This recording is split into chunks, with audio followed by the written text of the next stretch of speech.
pagi Ibu. Selamat pagi. Maaf Ibu, mungkin ada waktu.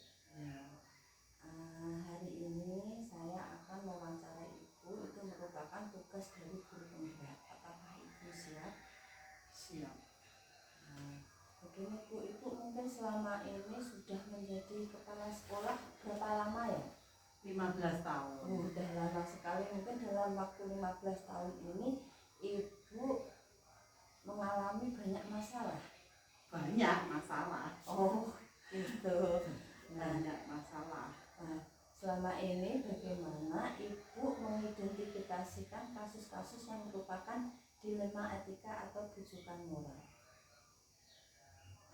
Di sini saya banyak pengalaman ya. Mungkin ada beberapa yang bisa saya jelaskan, tapi ada yang enggak ya.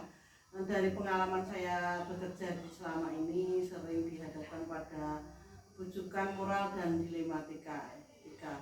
Pada kondisi bujukan moral kita masih berpegang teguh pada aturan dan norma yang berlaku, karena dalam bujukan moral ada pilihan benar dan salah, sedangkan dilema etika adalah hal yang berat bagi saya, harus dihadapi dari waktu ke waktu.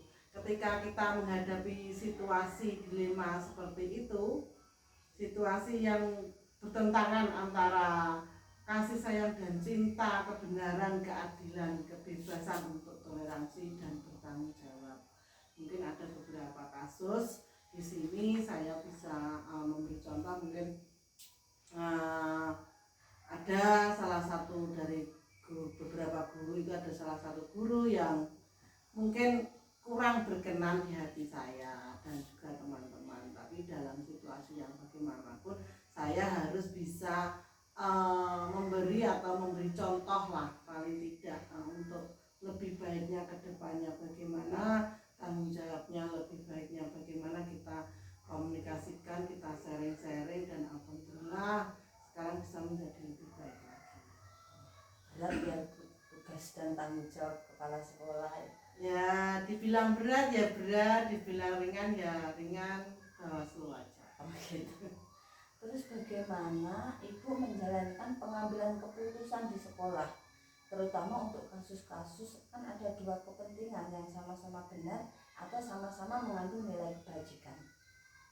Nah, ini yang membuat saya berat, sulit mungkin ya, karena antara kepentingan bersama dan juga mengandung harus kebijaksanaan yang harus saya ambil. Kadang itu saya merasa gimana ya, kita itu di sini kerja itu tidak bisa sendiri, tapi di sini kita itu bekerja secara tim saya adalah guru-guru saya termasuk panjenengan. Jadi di sini saya ya harus dalam kondisi saya seperti apa, saya harus bijaksana dalam mengambil keputusan dengan mempertimbangkan beberapa hal.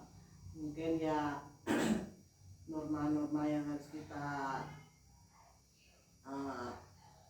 jalani, dan juga mungkin kan itu juga istilahnya ya, menghargai lah, kita menghargai perbedaan juga, dan juga kita menghargai jangan kita menyelesaikan kasus tapi jangan sampai menyakiti atau merugikan pihak lain. Nah, sebagai kepala sekolah di sini dalam mengambil keputusan kebijakan mungkin memperhatikan segala aspek juga, merefleksikannya dengan nilai-nilai yang dijunjung tinggi oleh sekolah. Saya selalu bermusyawarah dengan guru ataupun pihak-pihak yang berkepentingan di sini dalam menyelesaikan kasus, karena dari pendapat guru lain merupakan sebagai penguatan atau tindak lanjut saya dalam menyelesaikan kebijakan-kebijakan selanjutnya.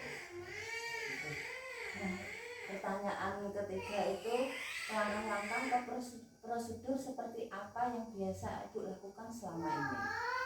Langkah-langkah yang saya lakukan selama ini yaitu diantaranya ya mungkin memikirkan tentang dampak negatifnya dulu. Kiranya apa saja nanti kalau saya menyelesaikan ini, nanti saya memberi keputusan ini nanti dampak negatifnya apa, terus kalau saya menyelesaikan ini nanti positifnya apa. Jadi saya harus mempertimbangkan di segala aspek, meminta pendapat dari selain guru tersebut, juga membuat kesimpulan akhir nanti gimana permasalahan tersebut, kira-kira itu logis atau enggak, dan bisa diterima atau tidak, dan juga bijaksana atau tidak dalam mengambil keputusan saya tersebut. Tujuannya saya lebih mengutamakan kepentingan bersama demi kemajuan sekolah kita. Jadi kita saling bekerja sama begitu ya? Iya, harus itu. Hal-hal apa saja yang selama ini Ibu anggap efektif dalam pengambilan keputusan pada kasus-kasus dilema?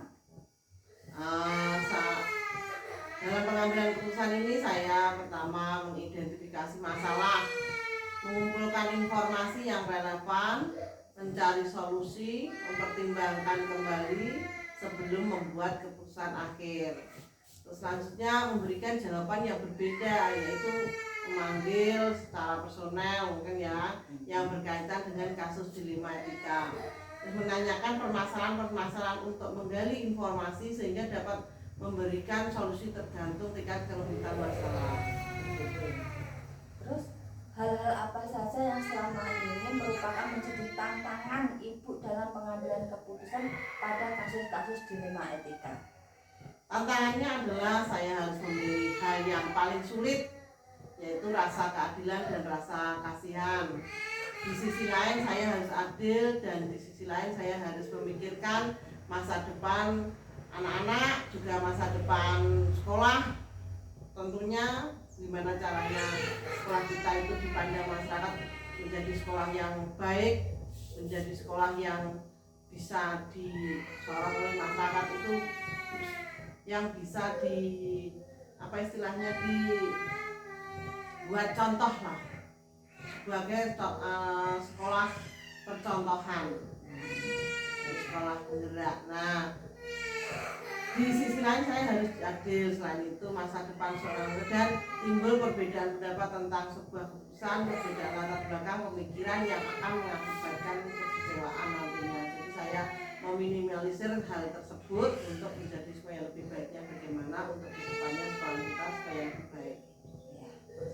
Terus apakah Ibu memiliki sebuah waktu atau jadwal tertentu dalam menyelesaikan sebuah kasus dilema etika, dan apakah Ibu langsung menyelesaikan di tempat atau memiliki sebuah jadwal untuk menyelesaikan? Bentuk atau prosedurnya seperti apa yang Ibu jalankan? Saya langsung menyelesaikan masalah tersebut dan secara tepat waktu mencatat di buku jurnal saya dan ditandatangani oleh guru yang bersangkutan, karena saya tidak ingin masalah itu berlarut-larut lama. Jika ada masalah, saya seyogyanya bisa untuk segera menjawab dan menyelesaikan masalah tersebut, untuk supaya masalah tersebut tidak menumpuk-numpuk. Adakah seseorang atau faktor-faktor yang selama ini mempermudah atau membantu Ibu dalam pengambilan keputusan dalam kasus-kasus dilema etika? Di sini banyak ya, karena saya bekerja tidak mungkin sendiri, dan saya bekerja dengan kolaborasi antara wali murid dan juga guru-guru yang ada di sekolah, guru saya.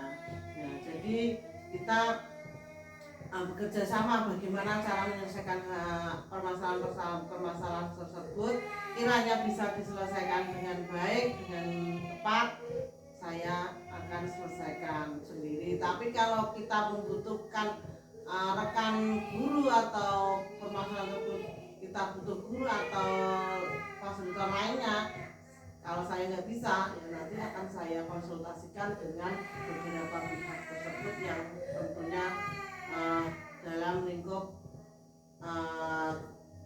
yang berhubungan dengan permasalahan tersebut. Dari semua hal yang telah Ibu sampaikan tadi, pembelajaran apa yang dapat Ibu petik dari pengalaman dalam mengambil keputusan dilema etika? Secara pribadi, untuk pembelajaran dapat dipetik ini adalah pertimbangan dengan sebaik-baiknya yang harus saya isi, sehingga kita betul-betul merasa yakin bahwa keputusan dan tanggung jawab itu benar-benar saya lakukan dengan baik. Terus selain itu untuk menambah ilmu dan wawasan saya dalam mengambil keputusan berdasarkan nilai-nilai kebijakan dan pertimbangan yang ada sudah baik dan benar. Ya, terima kasih Bu wawancaranya untuk hari ini. Semoga Ibu selalu sehat, sukses selalu. Terima Terima kasih. kasih, selamat siang Bu. Ya.